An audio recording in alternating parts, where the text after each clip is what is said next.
কেউ দেখে বুঝতে পারছো এটার মধ্যে কি আছে? তো বলো তো এটার মধ্যে কি আছে? এটার মধ্যে আছে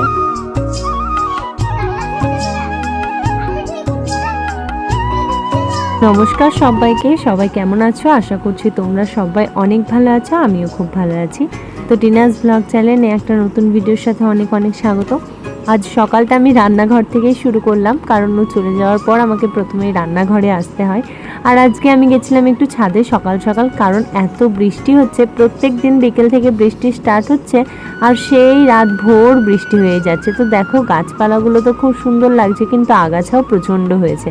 তো গাছে দেখো অনেক পোকামাকড় লেগেছে, সেগুলোই দেখছিলাম। আর এই যে একটা বৃন্দাবনী গাঁধা হয়েছে, ফুলটা আপনা আপনি কবে যে হয়েছে আমি একে কুড়ি অবস্থাতেও দেখিনি। আসলে কি বলতো, এই যত্ন ঠিকঠাক নেওয়াই হয় না।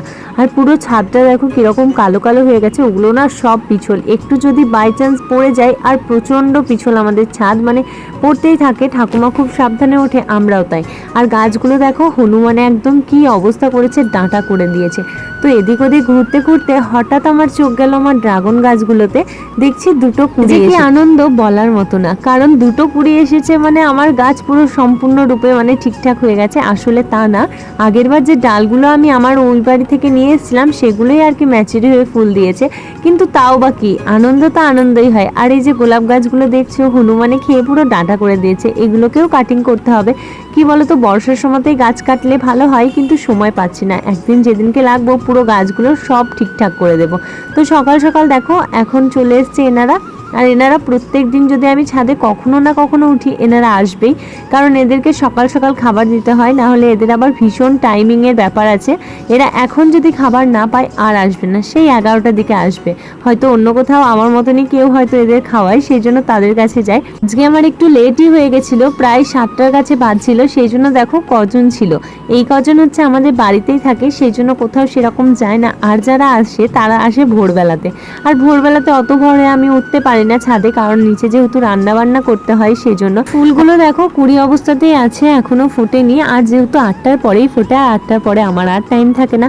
তো নিচে এসেছি, নিচে এসে রান্নাঘর সব ঠিকঠাক করে নিয়ে এরপর আমি জল গরম বসিয়ে দিয়েছিলাম, কারণ সকালবেলাতে একটু জল গরম খেতেই হয়। আর যেহেতু জল গরমে ছিল চিয়া সিড, সেই জন্য চিয়া সিডটা আর লেবুটা দিয়ে দিচ্ছিলাম। প্রত্যেকদিন সকালে এখন আর চিয়া সিড সেরকম খাওয়া হয় না, তো চিয়া সিড এক একদিন ভালো লাগে, এক একদিন ভালো লাগে না। তো চিয়া সিডটা খেয়ে নিই, তারপর বসাবো চা। এই যে এখানে চা বসিয়ে দিয়েছি, কারণ সকালে আমাদের সমস্ত কাজ সারার পরেই আমরা চাটা খাই। তো চায়ে একটু আদা আগে দিয়ে দিচ্ছি, তারপর সব কিছু দেবো। প্রত্যেক দিন সকাল থেকেই ভাবি যে ভিডিওগুলো স্টার্ট করব, কিন্তু সকালে অনেক ব্যস্ততা থাকে, যেহেতু ওকে 6টার মধ্যে সব কিছু রান্নাবান্না করে দিয়ে দিতে হয়। এক একদিন তো বাস এসে হাত দেখিয়ে দাঁড় করায়, কোনো উপায় থাকে না।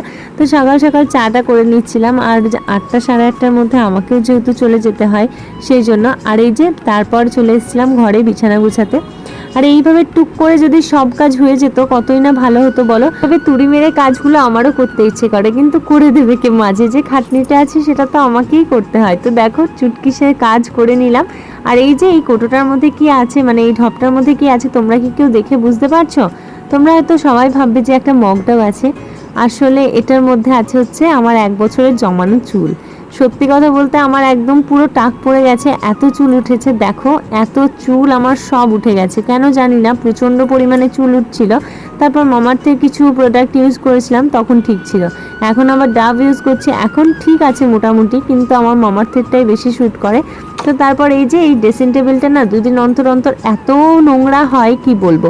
আমার ঘরে প্রত্যেকটা জিনিসই 2 দিন অন্তর অন্তর এত পরিষ্কার করি, আবার নোংরা হয়ে যায়, কেন জানি না। তো এই যে পরিষ্কার টরিষ্কার করছিলাম, তারপর স্নান টান করে চলে যাচ্ছে এখন আমি আমার কাজে। আর এই যে স্নান টান করে একদম রেডি হয়ে গেছি। যতই কাজ করি না, স্নান করার পর আর মনে হয় না যে কোনো কাজ করি, তারপর আমার নিজের কাজে আমি চলে যাই। এই যে সকালবেলায় অনেকগুলো জামা কাপড় কেচেছিলাম, সেগুলোই আর কি মাকে দিয়ে এলাম উপরে। আর এই যে তারপর আমি সব কিছু কাজবাজ সেরে চলে এসেছিলাম আমি অপুদের বাড়ি। সেদিনকে অপুকে আর ঘনুকে একটু দেখতে এসেছিলাম, অনেক দিন যেহেতু ওদেরকে দেখা হয় না। আর আমার ভিডিওতে তোমরা তো দেখতেই পাও না।